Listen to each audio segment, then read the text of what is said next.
Ayun, nagre-record!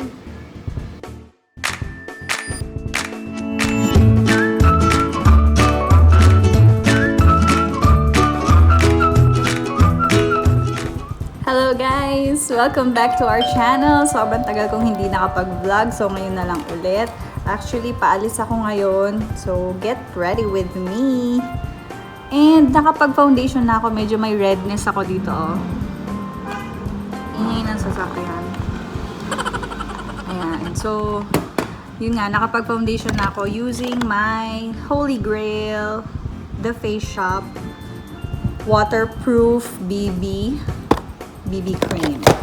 And since may dumating akong product from Shopee na in-order ko sa Maybelline Philippines, their official store on Shopee, I ordered this one.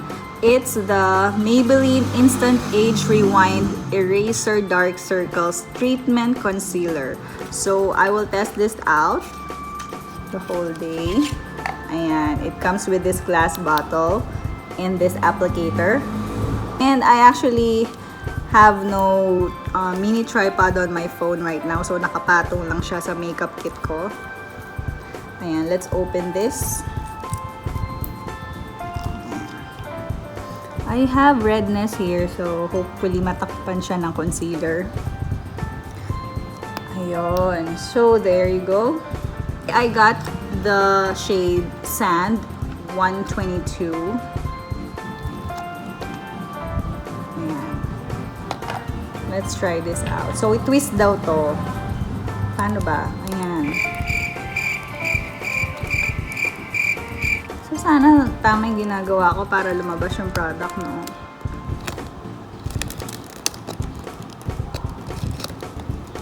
Tama ba? Uy. Hindi naman siya other way kasi parang nakalock siya. Anyway, yan. Twist lang. Ayun, meron ng product na lumalabas from the applicator. It is a foam applicator, so sana hindi siya madumihan.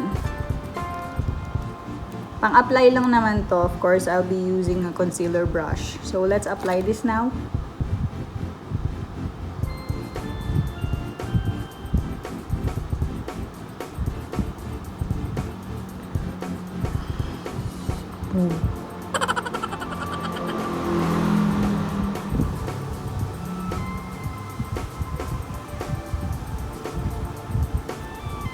So, apply ko lang doon sa mga red areas.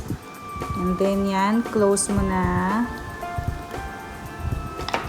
Tapos, gamit tayo ng concealer brush.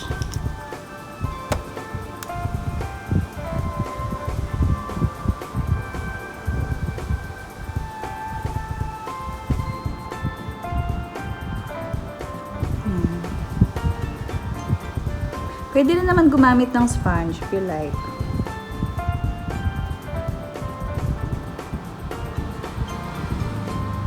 Try ko lang gamitin muna ngayon yung brush sa pag-blend.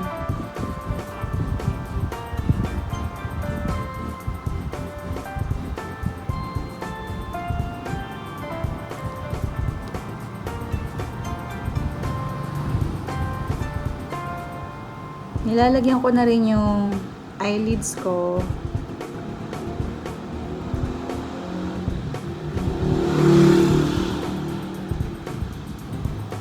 Medyo mabilis siyang mag-set, so kailangan mabilis ka.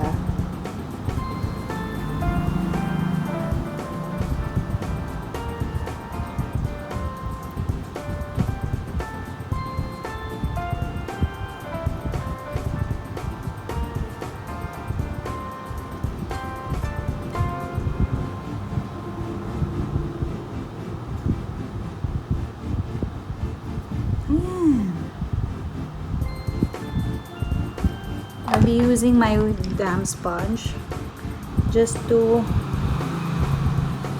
clean out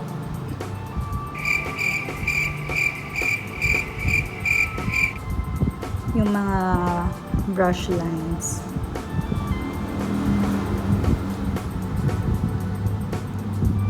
The key to a longer foundation is blending. So, kailangan talaga mag-blend. So far, na-brighten up naman niya yung eyes ko.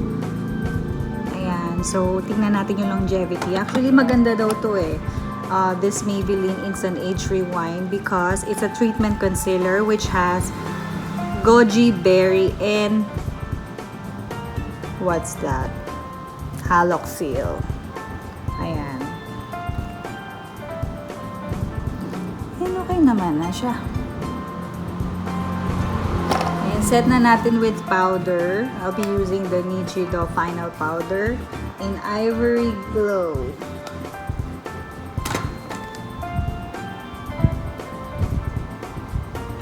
Magbibake tayo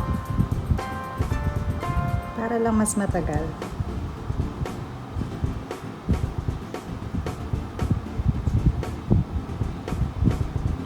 Okay. Next will be my eyebrows.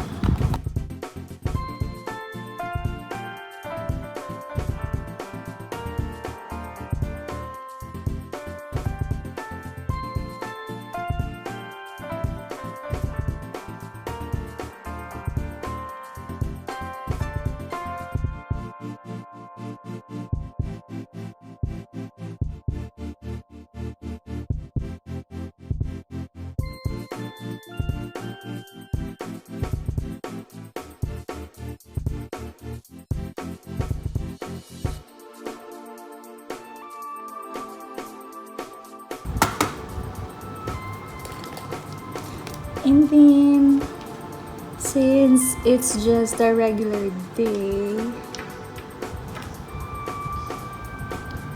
I'll just put some light colored eyeshadow on my eyelids.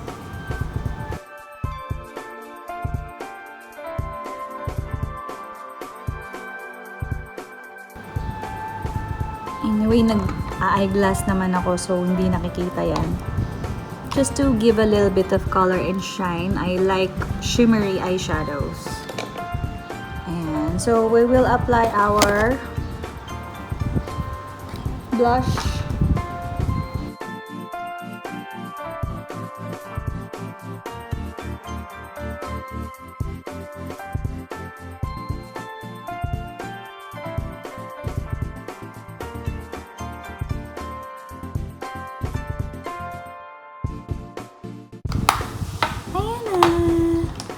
Clean lang natin yung powder. And then, I would like to use my Maybelline press powder for the final touch.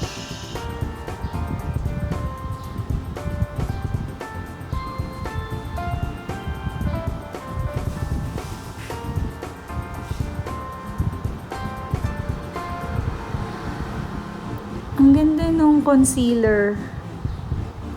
Nag-brighten up talaga yung eyes ko.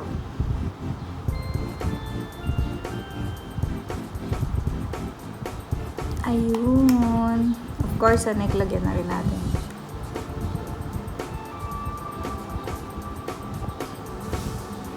Ayan. And then, lipstick. Actually, I got another Maybelline product, which is the Baby Lips Color.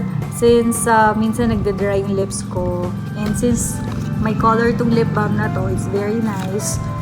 It has SPF 13. I chose the color Wild Berry. At least kahit hindi ka na mag-lipstick, protected yung lips mo. It's moisturized all day. Ayan, it's a nice color. Let's try this out. Diba? You don't need a lipstick. It's just a lip balm. Okay. We're good to go. I like this. And meron siyang mentholated siya. So, it's nice on the lips. It's moisturizing. It has jojoba oil. Is that how you say it? Ayun. Okay, I will just fix my hair. Wait lang. I'm back. Ayan, nakasuklay na ako. Actually, may dumating na package from Shopee. So, I ordered this Yunteng YT9928. That's the model number. And we're about to say goodbye. See you in our next video. If you haven't subscribed yet, please do subscribe. And please don't forget to click on the bell button for notification our new uploads. Bye-bye!